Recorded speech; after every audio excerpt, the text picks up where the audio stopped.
Hi sir, please respond to my question. I am LFLHM. My date of first appointment is 18/1/2002.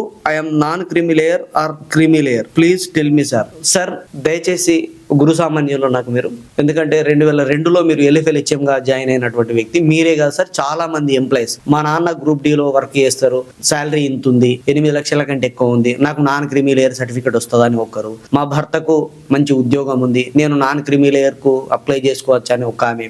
ఇలా non creamy layer కు సంబంధించినటువంటి చాలా doubts అయితే అడుగుతారు sir. Sir మనకు TGPSC website లోనే మెమో 3009 18వ తారీఖు 12వ నెల 2015లో మనకు ఒక మెమో ఇష్యూ చేసింది గవర్నమెంట్. TGPSC వెబ్సైట్ లోనే ఈ మెమో ఉన్నది సార్. ఆ మెమోలో క్లియర్ గా బోల్డ్ అక్షరాలతో రాసి ఉన్నది, ఒక ఉద్యోగి యొక్క శాలరీ గాని, ఒక రైతు యొక్క ఇన్కమ్ ని గాని, అంటే వ్యవసాయం ద్వారా వచ్చేటువంటి ఇన్కమ్ ని గాని లెక్కలోకి తీసుకోవద్దు, నాన్ క్రిమీ లేయర్ అనేది ఉద్యోగి శాలరీని బట్టి డిసైడ్ చేయొద్దు అని చెప్పేసి క్లియర్ గా రాసిరు సార్. కాబట్టి ఏవైతే ఈ శాలరీస్ ఉంటాయో వాటిని పరిగణలోకి తీసుకోవద్దు. ఉద్యోగి జాయిన్ అయినటువంటి ఉద్యోగం ముఖ్యంగానే అతనికి వచ్చేటువంటి శాలరీ తోటి సంబంధం లేదు. గ్రూప్ 1 క్యాడర్ కంటే పై స్థాయి క్యాడర్ లో పనిచేసేటువంటి ఉద్యోగి నేరుగా నియామకం గ్రూప్ 1 కంటే పై స్థాయిలో నియామకమైనప్పుడు మాత్రమే తను క్రిమీ లేయర్, తనకు రిజర్వేషన్ వర్తించది. ఎవరైతే గ్రూప్ 1 క్యాడర్ కంటే కింది స్థాయిలో ఉన్నటువంటి గ్రూప్ 2 స్థాయి కూడా గెజిటెడ్ ఆఫీసర్స్ కూడా ఎవరైనా కూడా నాన్ క్రిమీ లేయరే అవుతారు. మీరు ఒకసారి TGPSC వెబ్సైట్ లో ఉన్నటువంటి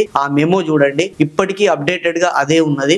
సో మీరు ఖచ్చితంగా నాన్ క్రిమీ లేయర్ అవుతారు. మీరే కాదు సార్, ఎంప్లాయీగా శాలరీ తీసుకునేటువంటి, గౌరవ వేతనం తీసుకునేటువంటి, ఉద్యోగం సాధించి శాలరీ పొందేటువంటి ఎవరైనా కూడా ఆ జీతాన్ని లెక్కలకు తీసుకోకుండా నాన్ క్రిమీ లేయర్ సర్టిఫికేట్ తీసుకునే ప్రయత్నం చేయండి. ఈ వివరాలన్నీ కూడా పబ్లిక్ డొమైన్ లో TGPSC వెబ్సైట్ లో అందుబాటులో ఉన్నాయి. వాటిని డైరెక్ట్ ఆఫీసర్స్ కి చూపించి దీనికి సంబంధించినటువంటి సర్టిఫికేట్ పొందండి. మీరు ఖచ్చితంగా నాన్ క్రిమీ లేయర్ అవుతారు, క్రీమీ లేయర్ కారు. వీడియో నచ్చితే లైక్ చేయండి, ఇది యూస్ఫుల్ అనిపిస్తే 10 మందికి షేర్ చేయండి. ఇలాంటి వీడియోల కోసం మన ఛానల్ సబ్స్క్రైబ్ చేసుకోండి.